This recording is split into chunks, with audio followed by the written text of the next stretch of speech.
Something about YouTube, something about my video, blah blah blah. Blue t-shirts, avocado.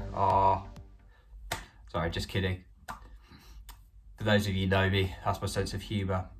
But have you been in that tricky conversation where you just didn't know what to say, or you're worried about what to say? Well, guess what we're covering today? So right now I'm quite a confident social guy. I will go out and talk to people, not as much in lockdown, but I'll talk to people on Zoom still, on the phone, and generally I've got quite a good social life and talking to people, meeting new people. But I wasn't always like that. When I was a teenager, I struggled sometimes, and even in secondary school I found myself with little friends at times, in fact minimal friends.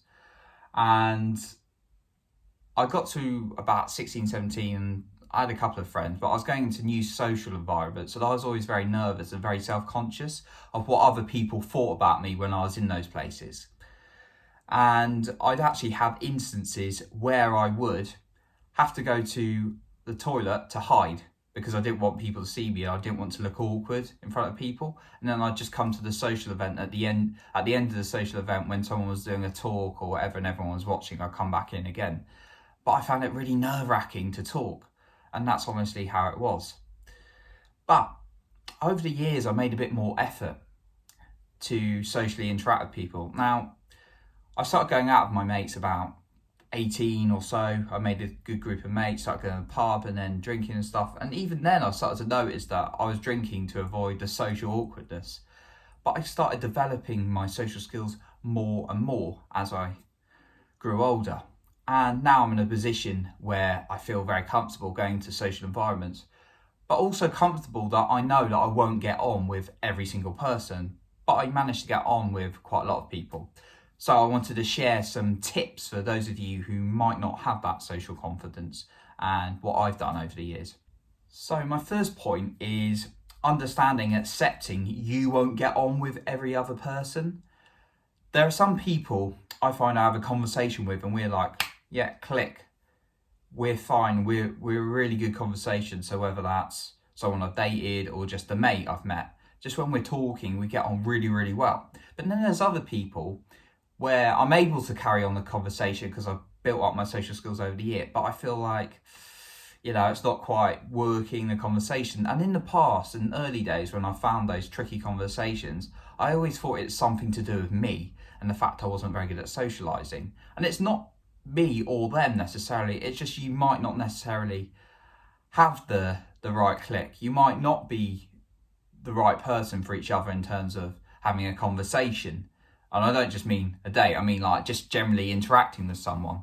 So it's okay to accept you won't get on with everyone, but it doesn't mean you're bad at talking to everyone. It's important to note that. Tip number 2 is read, learn and watch as much as you can. Look at people around you. Look at those socially confident people. What are they doing? How are they interacting? How are they so comfortable? What are the kind of things they say? Do they walk into the room and calmly talk about anything? Are they just random like me? Or are they just, they've always got a very clear agenda and they talk to specific people? Start to observe, start to read, start to watch about people who are very socially confident. That's my next tip. My next tip is preparing a list of things you can talk about. So these are topics that you could potentially bring that are interesting and the other person might like. So this goes to doing a bit of pre-work, understanding what environment you're going into, and then preparing the list of questions. Now I did this on dates actually when I was quite nervous about going on dates. I'd list a bunch of things I could talk about potentially with them.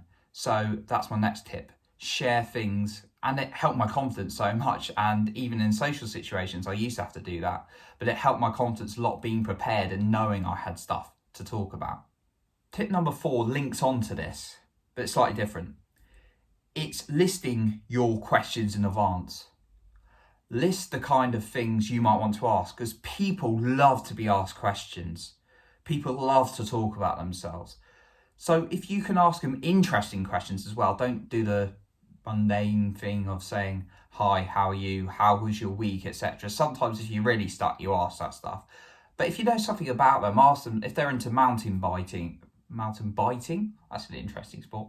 Mountain biking, for example. Ask them what got them into mountain biking, where they're going to go mountain biking next, what would they recommend to get started. Just really, really engaging questions that they're going to want to respond to. So that's my next tip. Prepare a list of questions alongside the conversation you can have. Now, the next point, these three are similar, but the next point is listing stories you can tell. People also love stories. That's why I try and include stories where I can. I don't always get to, but try to in my talks. Because people can really relate to a story. And when I've really engaged someone, I've told them something funny, something interesting, unique. Don't give them a story like, I went to the shop the other day. Oh God, the queue was massive. And then I got stopped at 2 red lights on the way home. That's kind of not that interesting, to be honest. Unless that red light suddenly turned into like a walking robot and walked. Yeah, you can tell the writing creative part of me sometimes comes out in these kind of things. But anyway, if you, that'd be quite cool, wouldn't it? But when you're telling a story, make sure it's an interesting one. That's my next tip. Make the story interesting and list a bunch of stories you can tell. My next point is prepare yourself for kind of questions that are going to come into you. So people will potentially ask you questions, and I have to do this a lot for work because I do lots of updates and I know people are going to ask me questions, so I try and prepare in advance. You can't anticipate every single question in life that's going to come at you. That's impossible. But if you prepare the kind of questions you might get to you, as well as preparing your questions for other people, prepare what they might ask you so you're not stuck on the spot. So if you go to a social event, there's very high chance someone's going to ask you that standard question, oh, what do you do? So rather than answering and saying, oh, I work for me, I could say I'm a project manager. I could make it a bit more exciting, say, I'm a project manager for this growing digital analytical business in this amazing city, or just something like that. Extend on it. Just prepare your answers, make them exciting. By doing that in advance over and over again, you're preparing for these conversations. And my final point to end on is just start small. Start small bits of conversations every single day, because as you practice, you're going to get better. You're going to build momentum. And that's what I did with talking to people. I talk in front of the company now. I give updates in front of the company. I chair the main boards, the main meetings. I give updates on YouTube. I do Toastmasters. I do podcasts. I do all these things. But at one point, I can even say my name in a meeting. I could say my name, but I'd go red and like really shy. But I built up momentum by giving little updates in meeting and then bigger meetings and bigger forums to build that up. But that's the same with conversations. If you can make little conversations and try and make them, as engaged as possible. But if you're not comfortable, maybe just ask someone how their day's going, or if someone's making a coffee by you, when we're allowed that again, or what kind of coffee you got. How's business been today? And, do you like that coffee? And go a bit back and forth with the coffee. But yeah, start small and start building up a little bit to get used to that social confidence. So conversations can be quite difficult, at times, but they can be very enjoyable at others. You're not always going to get on with you won't get on with every single person you meet. You don't have to dislike each other, but you might just find you don't click.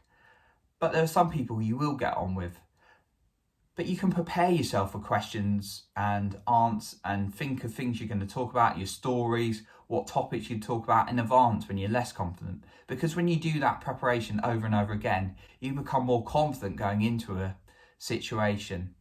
So, make time by preparing yourself in advance for these social situations, but accept that not every social conversation is going to go well. But if you prepare all the things you've done in your life and make it as interesting as possible, you're going to have so much more confidence holding out conversations.